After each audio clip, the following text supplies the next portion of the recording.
Lately I've been seeing a lot of cool videos recreating the Severance elevator effect, so I thought why not give it a go in Blender and add my own twist to it. I've been also practicing sculpting, so I tried to sculpt the actor Adam Scott who plays Marquez in the show. Not sure I nailed the likeness. He kinda looks like Perpetuity Wing wax figure version of Marquez. Tell me in the comments if you see the resemblance or if it's a total miss. By the way, if you want to learn how to make realistic characters in Blender like this or better, CG Cookie's human course really helped me level up. I can barely draw a stick figure, and this still worked for me. You can find the link in the description. Now this scene is very simple. We have this object as elevator, which is just a cube with front, top and bottom faces deleted. And I also beveled the corners a little bit to make it look more like in the show. You can spend more time modeling the elevator, but honestly, it barely gets the screen time, so a simple cube does the job. Material for this is also very simple. It's just a BSDF shader with light blue color and metallic to 1 and roughness to 0.4. For the lighting, just one area light. That's all you need to get that soft dramatic feel. And as you can see, the edges are feathered out to make it softer. I actually used the Light Wrangler for this, which is a great add-on for lighting in Blender, especially if you're doing any product rendering. Also underneath here I placed just a simple plane to beat the bounce to fill in the shadows a little bit. Here's a quick before and after so you can really see what the bounce light is doing. Now here's the fun part, making the whole scene look like it's bending in space. It's actually very easy in Blender and we can do this in two ways. First I'm going to use a regular camera. We can rotate and position the camera to get the framing that we want.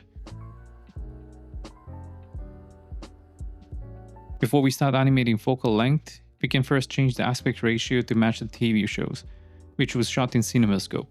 Here under output we can change Y to 802. In the camera properties we can set the focal length. This scene was shot on a 19 to 90mm anamorphic lens.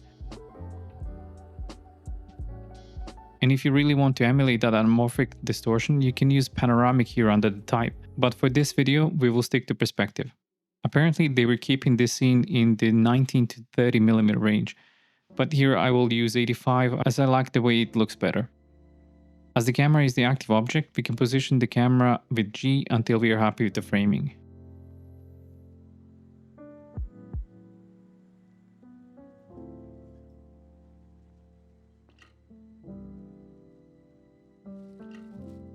Here under the camera properties, you can turn on the composition guides to help you with the framing.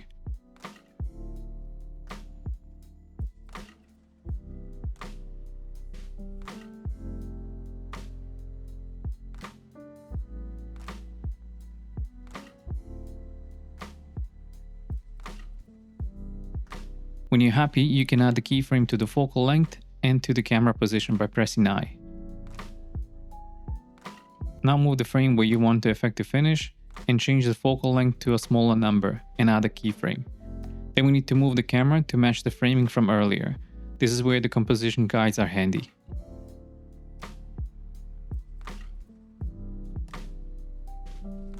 When you're happy, add another keyframe to the camera position.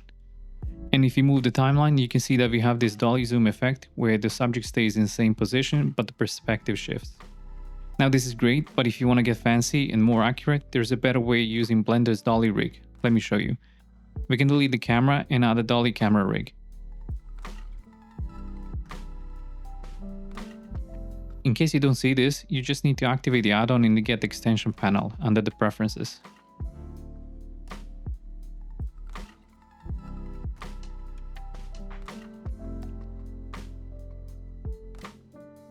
After we add the rig, we can position it roughly to be in the middle and on the eye level.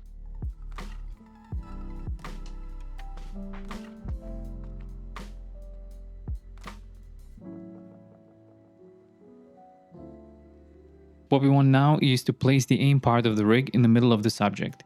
Easy way to do this is to place the 3D cursor where we want to move the aim.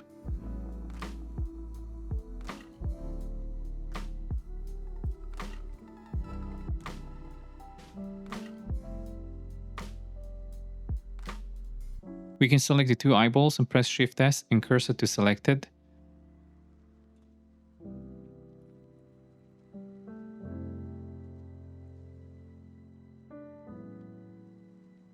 Now we can select the rig and go to the pose mode by pressing Ctrl Tab, Select the aim object and press Shift S and selection to cursor.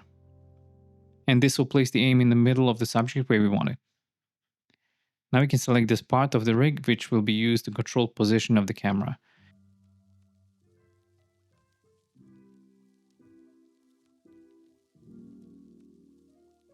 If we press N to open up the side panel, we can input the focal length here.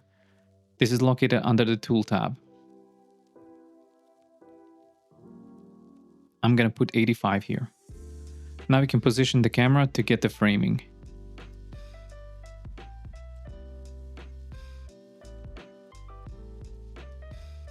If you try to move up or down, you will see that the camera rotates as the rotation is locked to the aim. So if you want to move up or down to match the eye level, you can exit the pose mode and move the whole rig down.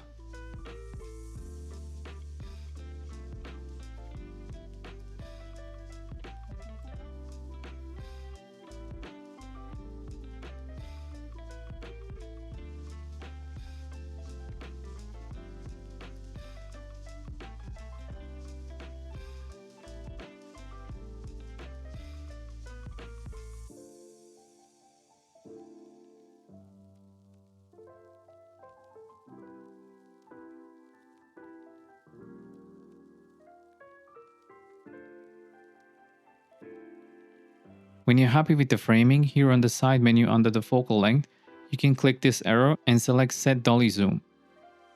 And now all you need to do is to animate the camera bone.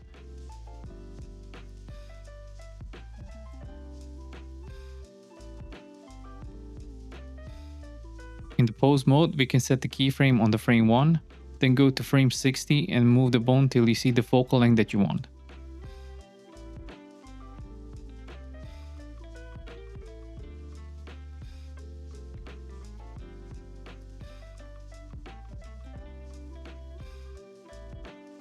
I'm gonna do 40mm here and you can add the keyframe. And if you move the playhead, we have the same effect but more precise.